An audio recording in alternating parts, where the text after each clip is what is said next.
Hi everyone, this is Neeraj Raut from Neeraj sir की class. कैसे हैं आप सभी? उम्मीद है कि आप सभी ठीक होंगे। फ्रेंड्स, आज हम लोग वाज और वर प्लस टू का यूज़ सीखने वाले हैं। वाज वर प्लस टू का यूज। तो चलिए स्टार्ट करते हैं।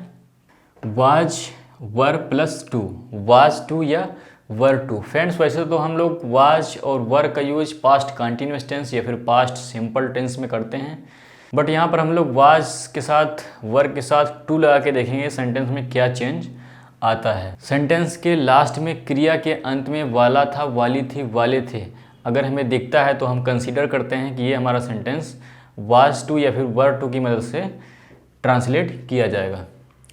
तो चलिए रूल देख लेते हैं सबसे पहले, उसके बाद कुछ एग्जाम्पल लेते हैं। सब्जेक्ट प्लस वाज या वर प्लस टू प्लस वर्ब की फर्स्ट फॉर्म। अगर सब्जेक्ट हमारा फर्स्ट पर्सन या फिर थर्ड पर्सन सिंगुलर सब्जेक्ट है, याद रखिए first person third person singular subject है तो वहाँ पर हम लोग वाज का प्रयोग करेंगे। अगर सब्जेक्ट हमारा सेकेंड पर्सन या थर्ड पर्सन प्लूरल सब्जेक्ट है तो वहाँ पर हम लोग वर का प्रयोग करेंगे।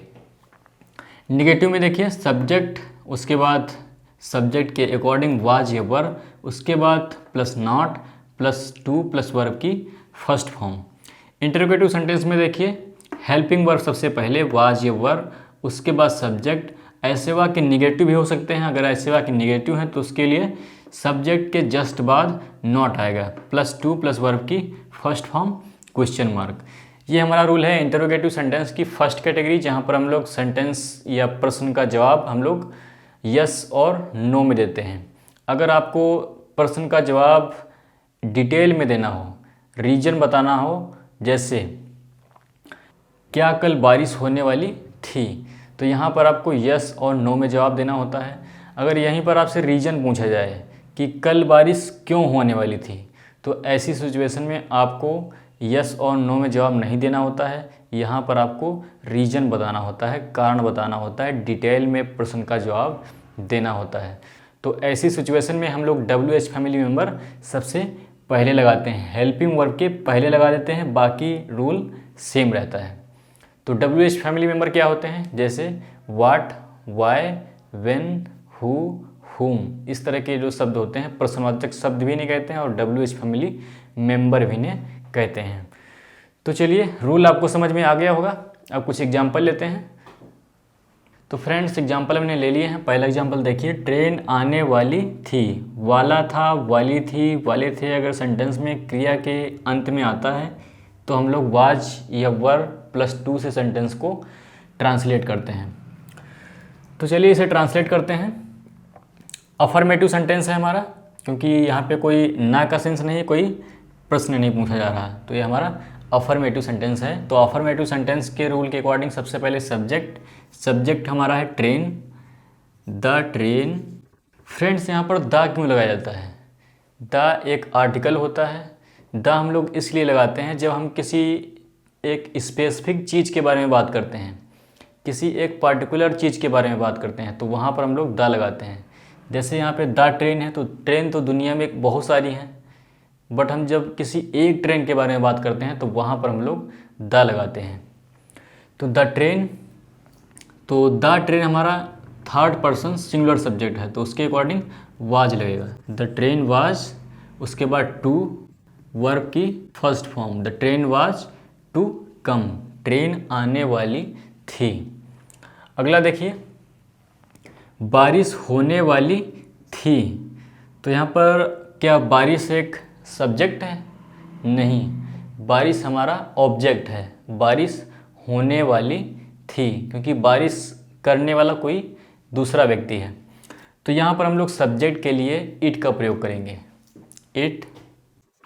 उसके बाद थर्ड पर्सन सिंगुलर सब्जेक्ट है हमारा इट, तो उसके according was, it was to rain, बारिश होने वाली थी। अगला देखिए, सुबह होने वाली थी, तो यहाँ भी सब्जेक्ट नहीं है, तो यहाँ पे भी क्या लिखेंगे, it, it was to morning, सुबह होने वाली थी। अगला देखिए, बेबी जागने वाला था, तो सब्जेक्ट हमारा बेबी, बेबी, बेबी हमारा थर्ड पर्सन सिंगुलर सब्जेक्ट है, तो वाज टू, जागने को क्या कहेंगे, अवेक। बेबी जागने वाला था, बेबी वाज टू अवेक। अगला देखिए, रिया आने वाली नहीं थी, ये हमारा नेगेटिव सेंटेंस है। तो नेगेटिव सेंटेंस के रूल के अकॉर्डिंग सबसे पहले सब्जेक्ट रिया, रिया, उसके बाद थर्ड पर्सन सिंगुलर सब्जेक्ट है तो वाज लगेगा, रिया वाज। उसके बाद क्या है, निगेटिव है तो उसके लिए नॉट। उसके बाद to, Riya was not to come, Riya आने वाली नहीं थी। अगला सेंटेंस देखिए, इमारत गिरने वाली नहीं थी, नहीं आ रहा है तो ये भी हमारा नेगेटिव सेंटेंस है। तो नेगेटिव सेंटेंस के रूल के अकॉर्डिंग सबसे पहले सब्जेक्ट, सब्जेक्ट क्या है, इमारत, द बिल्डिंग, द बिल्डिंग। उसके बाद वाज या वर, सब्जेक्ट के अकॉर्डिंग, सब्जेक्ट हमारा थर्ड पर्सन सिंगुलर सब्जेक्ट है, सारे subject third person singular subject ही हैं। उसके बाद नेगेटिव है तो उसके लिए नॉट। उसके बाद टू, उसके बाद गिरने को क्या कहेंगे, कोलैप्स, कोलैप्स। इमारत गिरने वाली नहीं थी, the building was not to collapse. तो इस तरह से ये सेंटेंस ट्रांसलेट किए जाते हैं। क्या तुम शहर जाने वाले थे, तो ये हमारा इंटरोगेटिव की फर्स्ट कैटेगरी का सेंटेंस है, जहाँ पर हम लोग यस या फिर नो में जवाब दे सकते हैं। तो चलिए रूल यहाँ पे लिखा हुआ है। सबसे पहले वाज या वर, सब्जेक्ट के अकॉर्डिंग वाज या वर। तो सब्जेक्ट हमारा है सेकेंड पर्सन प्लूरल सब्जेक्ट, तो प्लूरल सब्जेक्ट के अकॉर्डिंग वर लगेगा, वर। उसके बाद सब्जेक्ट यू, उसके बाद अगर नेगेटिव है तो उसके लिए नॉट, नेगेटिव है नहीं। उसके बाद टू, उसके बाद वर्ब की first form, were you to go, were you to go, कहाँ जाने वाले थे, शहर, टू द। फ्रेंड्स यहाँ पर टू दो बार आता है, एक गो से पहले आएगा, एक दूसरा गो के बाद आएगा। तो दूसरा वाला जो है हमारा ये एक डायरेक्शन को इंडिकेट करता है, और ये हमारा टू वाज के साथ टू लगता है, तभी हम लोग इस तरह के सेंटेंस बोलते हैं। तो इस तरह से यहाँ पर दो टू लग जाते हैं। अगला सेंटेंस देखिए, तुम किसके घर जाने वाले थे, तो ये भी हमारा इंटरोगेटिव सेंटेंस है, बट यहाँ पे कैटेगरी नंबर 2 का सेंटेंस है ये, क्योंकि यहाँ पर आपसे डिटेल में पूछा जा रहा है कि तुम किसके घर जाने वाले थे। यहाँ पर आप यस और नो में जवाब नहीं दे सकते, यहाँ पर आपको डिटेल में बताना होगा।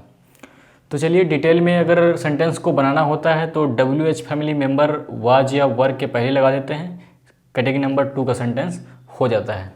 तो किसके घर हमारा ये WH फैमिली मेंबर है, तो इसकी इंग्लिश सबसे पहले लिखेंगे। तो यहाँ पे क्या लिखेंगे, whose, whose house, whose house, किसके घर, ये हमारा क्या है, ये WH फैमिली मेंबर है, हुज हाउस। तो उसके बाद क्या लिखेंगे, वाज या वर, सब्जेक्ट के अकॉर्डिंग, सब्जेक्ट हमारा क्या है, यू, तो यू के अकॉर्डिंग लगेगा वर। उसके बाद सब्जेक्ट, सब्जेक्ट है यू। उसके बाद अगर नेगेटिव है तो उसके लिए नॉट, नेगेटिव है नहीं। उसके बाद टू, उसके बाद क्या लगेगा, वर्ब की फर्स्ट फॉर्म, तो वर्ब क्या है, जाना, जाने को इंग्लिश में क्या कहेंगे, go. Whose house were you to go, तुम किसके घर जाने वाले थे। तो चलिए अगला सेंटेंस देखिए, वे कहाँ जाने वाले थे, तो ये भी हमारा इंटरोगेटिव सेंटेंस की कैटेगरी नंबर 2 का सेंटेंस है, वे कहाँ जाने वाले थे। तो WH फैमिली मेंबर सबसे पहले, WH फैमिली मेंबर हमारा है ये वेयर, वेयर, वेयर। उसके बाद वाज या वर, सब्जेक्ट के अकॉर्डिंग, सब्जेक्ट क्या है, वे को इंग्लिश में कहेंगे दे के अकॉर्डिंग हमारा लगेगा वर, क्योंकि दे हमारा थर्ड पर्सन प्लूरल सब्जेक्ट है, तो वेयर वर। उसके बाद क्या है, सब्जेक्ट, सब्जेक्ट क्या है, दे। उसके बाद अगर नेगेटिव है तो उसके लिए नॉट, नहीं है तो आगे टू। उसके बाद वर्ब की फर्स्ट फॉर्म, तो वर्ब क्या है, जाना, गो। वे कहाँ जाने वाले थे, where were they to go. तो इस तरह से सेंटेंस ट्रांसलेट किए जाते हैं। फ्रेंड्स, अगर आपको पास्ट में ट्रांसलेशन करना है इस तरह का, तो वहाँ पर आप वाज या वर की मदद से बनाएंगे। अगर आपको प्रेजेंट में करना है तो वहाँ पर आप इज, एम, आर सब्जेक्ट के अकॉर्डिंग लगाकर सेंटेंस को बोल सकते हैं। जैसे ट्रेन आने वाली है, the train is to come, train आने वाली है। बारिश होने वाली है, इट इज़ टू रेन, बारिश होने वाली है। सुबह होने वाली है, it is to morning. Baby is to awake, Riya is not to come, the building is not to collapse. तो प्रेजेंट में इस तरह से हम लोग सेंटेंस को बोलेंगे। वैसे हमने इज, एम, आर प्लस 2 पे एक वीडियो बना रखा है, अगर आप देखना चाहते हैं तो उसको देख सकते हैं। तो उम्मीद है आज का वीडियो लेक्चर आपको पसंद आया होगा। पसंद आया तो लाइक कीजिए, शेयर कीजिए, चैनल को सब्सक्राइब कीजिए, बेल आइकन को ऑल पे क्लिक करके रखिए ताकि नोटिफिकेशन आपको टाइम पे मिल जाए। मिलते हैं किसी और वीडियो लेक्चर में किसी और टॉपिक के साथ। Till then take care, have fun.